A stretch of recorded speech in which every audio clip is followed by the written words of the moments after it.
Hey, you guys. This is week 27 of 3rd through 6th grade history. So very first, before we get going, I just wanted to compliment you guys. I have gotten back some really great information on Queen Elizabeth.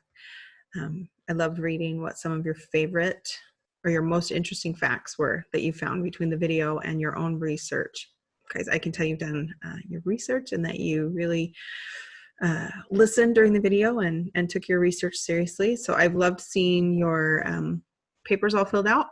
I'm eating a hair, sorry. And then sharing those facts with me. I'm gonna let it go just a little bit longer. Please send them to me. Take a picture of your worksheet that you did and send it to me, or you can even just email me real quick and say, this is my favorite fact or my most interesting fact about Queen Elizabeth. And I'm kind of compiling those all together, and then I'll share those in a coming week once I've had a chance to get a few more of those back. So good job. It was really fun. And I have yet to see if anybody made the Elizabethan Shakespearean collar, but I would love to see those. So if you haven't done that yet, you totally should do that.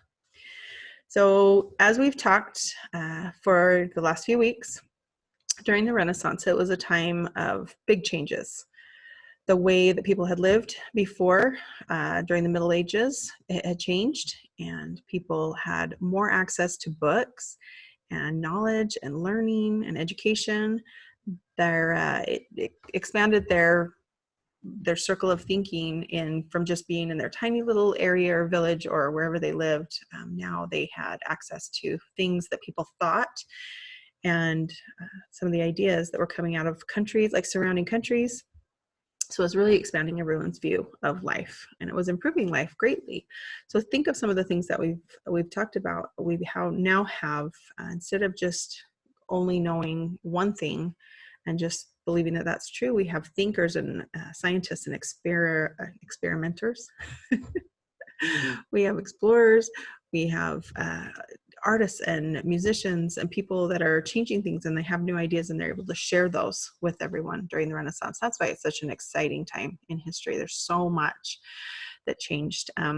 So as we've studied, we know that a lot of times certain philosophers or thinkers had kind of told you, this is the way it was, this is the way it is. Nobody thought to think think differently. Until we got to the Renaissance, and we had people that were able to go out and explore. I mean, people thought the world was flat, right? They proved that wrong quickly when explorers went out and were able to sail all the way around the world. Well, the same thing was the same type of philosophy of thought with the sky and astronomy, the stars.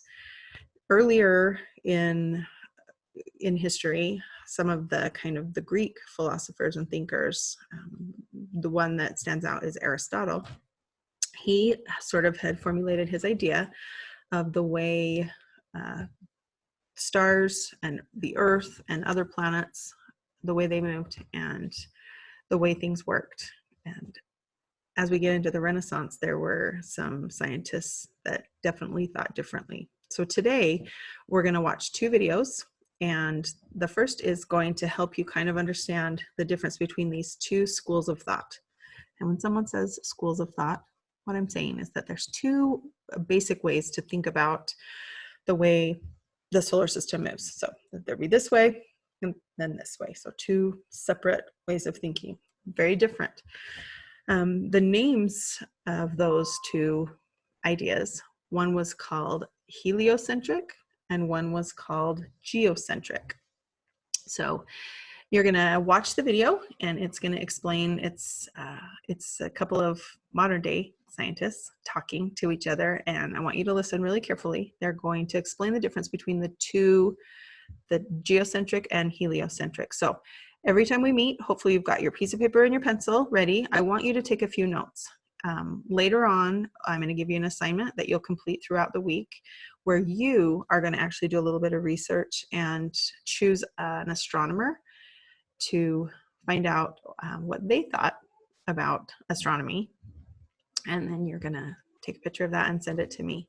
So this is going to give you some information on that, information that you'll be able to answer on your worksheet.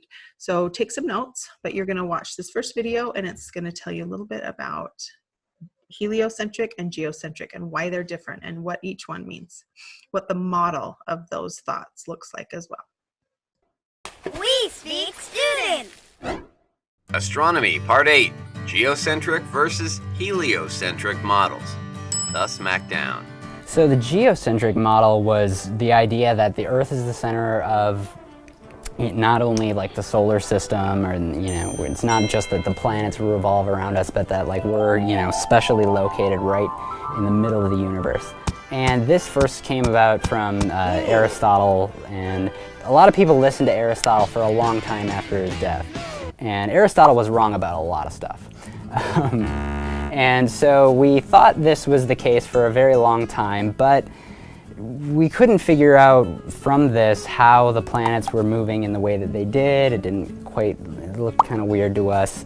So there's this monk in the Middle Ages by the name of Copernicus who came up with this heliocentric model and said, if I put the sun at the center of the solar system, and I say the sun is the center of the universe, then I can kind of explain how things happen and how the planets move around the sun, and then I can explain their motions better than our geocentric model does. What is the difference between the geocentric and the heliocentric models? Who came up with these models anyway?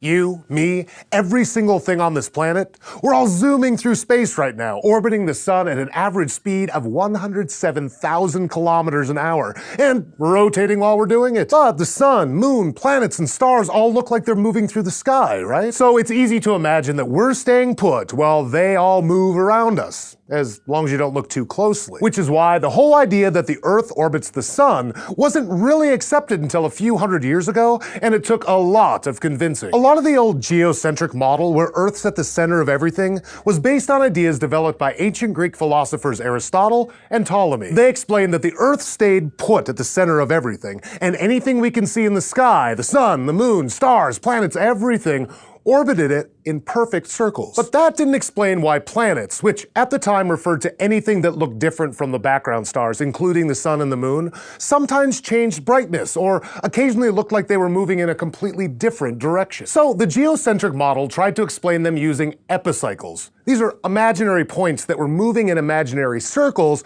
with planets orbiting around those points. And it sort of worked, though eventually they had to draw more circles around the circles to explain some things and have the planets move faster or slower at certain points in their orbits. Diagrams of the sky were kind of a mess. There were at least a couple of Greek philosophers who disagreed, and the geocentric model was questioned by Muslim scholars since at least the 10th century. But for a long time, especially among Western civilizations, it was just accepted. Everything revolved around the Earth, even if it was hard to explain sometimes. At least until Copernicus came along. Nicolaus Copernicus was a well-known Renaissance thinker who spent the last few decades of his life developing a heliocentric model, where the sun is the center of the universe, which he published just before he died. And okay, we know that the sun isn't the center of the universe, but it was a lot closer to the truth. Copernicus realized that the math was a little simpler if you just had Mercury, Venus, Earth, Mars, Jupiter, and Saturn, the only planets we knew about at the time, orbiting the sun with the moon orbiting the Earth. He used epicycles too, but all the planets in his model kept the same speed throughout their orbits, which is what you'd expect if the orbit is a circle. But it was still hard to prove that the heliocentric model was more accurate.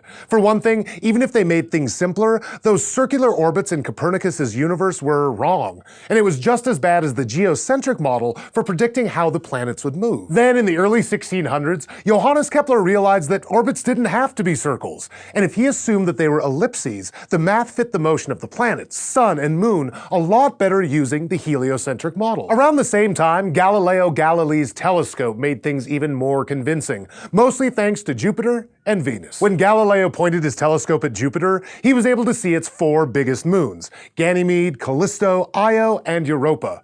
They were pretty concrete proof that not everything in the sky was orbiting Earth. Then he noticed something weird about Venus. It goes through phases just like our moon does, from new to full and back, but it's much bigger when it's new than when it's full. That made no sense in the geocentric model, which predicted that sometimes Venus would be closer to Earth when it was new, but sometimes it would be closer when it was full. In the heliocentric model, though, the Sun, Venus, and Earth lined up so that Venus would be closer to Earth when it was new. Even with all this evidence, it took a long time for the heliocentric model to be accepted. The church banned heliocentric works until 1758.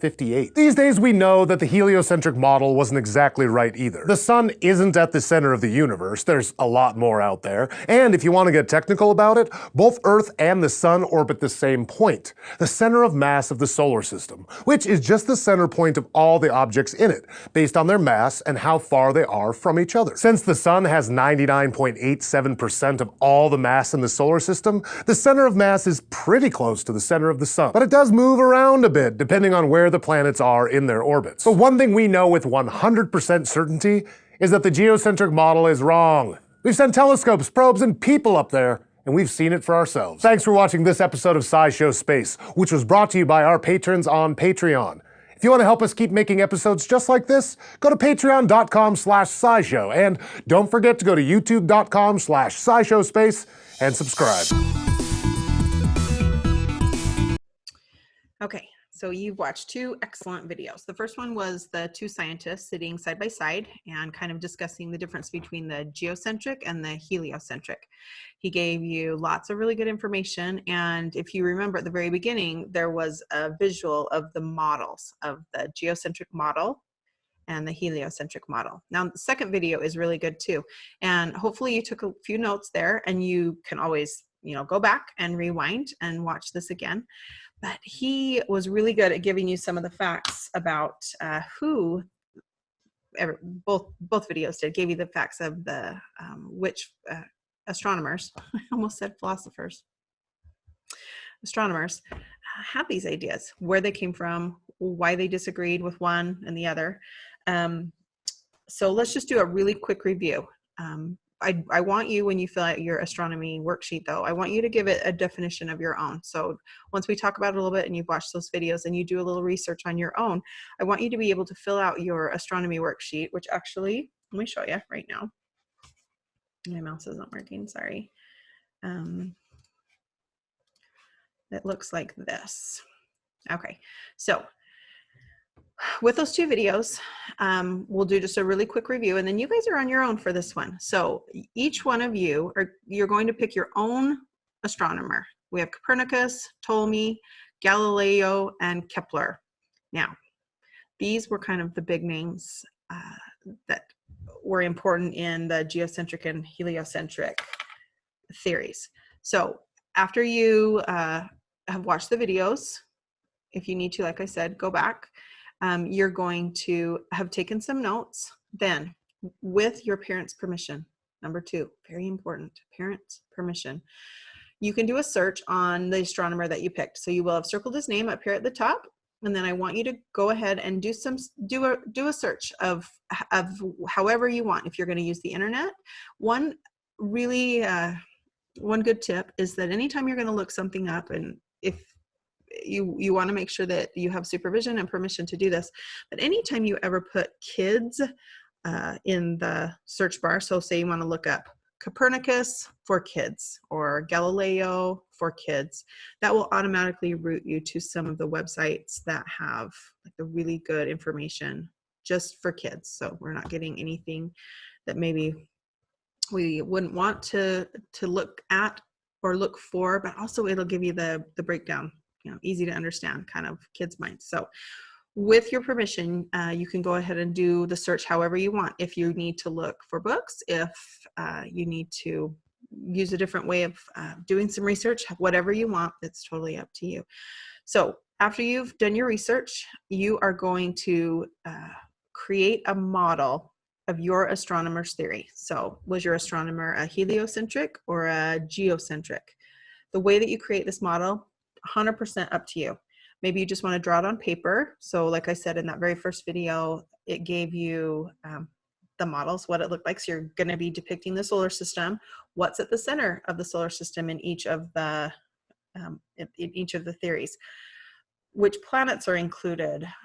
How do they rotate? Do they rotate? Does everything rotate around the sun? Does everything rotate around the earth? Which theory is it?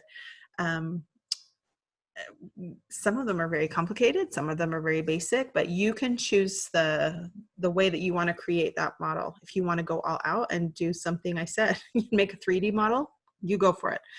If you want to use some kind of supplies that you have around your house, great. If it's just pencil, paper, markers, however you want, but I want you to use your creativity, and I want you to really make sure that you get the model down and that you label everything. I want you to label which theory it is, who your astronomer was, and then in your model, where's the sun, where is Earth, where are the planets, stars, etc., etc., etc. So that's in number 3. Be as detailed as you can, and I want you to label everything.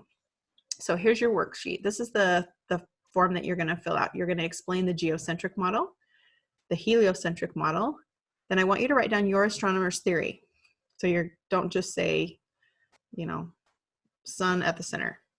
That's not an explanation. Give me a really good sentence. Use your good writing skills. In the video, it talked about, was the astronomers' theories, were they accepted or rejected, and why? Maybe use some of your research to find out why. And then down here at the bottom, was the theory correct? Which one of the theories was correct, more correct? Were they 100% correct? I want you to do a little research on that. So let's just do a really quick review. So when we talk about geocentric, this is back with the Greek philosophers, Aristotle and Ptolemy. They believed that the earth was the center of everything. Everything revolved around the earth. Why did they think that? When you looked at their model, how did it explain how the other planets moved and what they saw in the sky? Did it help to explain why at certain times different stars seemed brighter? How did they explain it? So when you do your research, or if you go back and watch those videos, how did that work? Now, the heliocentric is that the sun is the center of the universe. How did that work? Does that look a lot more similar to what we know now? Where were the planets? How did they rotate? How did they move around? When it comes down to it now, with what we know about science and the stars, is it correct? Is it a correct theory? So you've got a lot of research to do. Don't forget that you need to make your model. So not only do I want you to fill out the worksheet, I want you to make a model. If it's just paper and pencil and you draw it out, great, but make sure you label everything. If you want to go a little creative and use some supplies, or make it and even 3D, I want to see pictures of these. Okay, so this is your assignment for this week. Now, in class, this would have been a very long 2-week project, and we would have worked in groups. So this is something you're just going to do on your own.